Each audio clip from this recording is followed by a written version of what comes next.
طبعًا مش محتاجين إن إحنا نقول إن لو لقينا ال3 أسامي دي مع بعض، عبد الرحيم منصور وأحمد منيب ومحمد منير، لازم الأغنية تبقى أغنية مميزة. تعالَ نربط أسامينا بالفُلة جنب الياسمينة. هي أغنية عقد الفل والياسمين من الأغاني الرائعة للفنان محمد منير، والأغنية دي الفنان عبد الرحيم منصور وهو بيكتب الأغنية لفّفنا بكلماتها جميع مدن ومحافظات جمهورية مصر العربية، وقال لنا على أجمل حاجة في كل مكان موجود فيكِ يا مصر. وأنا رشيد ودمياطي واخدك يا منصورة في ضاطي.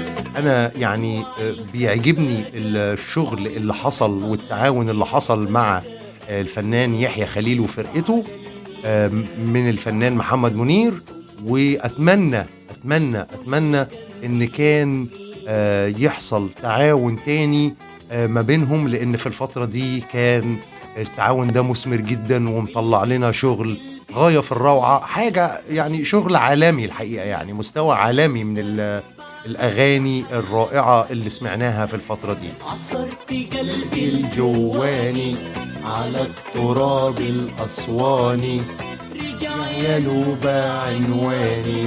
أغنية من الأغاني المميزة جدًا للفنان محمد منير، وكانت في الوقت ده عاملة شغل جامد جدًا، والناس كلّها كانت بتحب إن هي تسمعها، وياما الناس شغّلتها في العربيات وفي المحلات وفي البيوت، وكانت حقيقة يعني عاملة شغل جامد جدًا، جدًا، جدًا. تعالَ نربط أسامينا. الحاجات دي بقى اللي هي كانت فرقة يحيى خليل. تعالَ نربط روعة، روعة، روعة.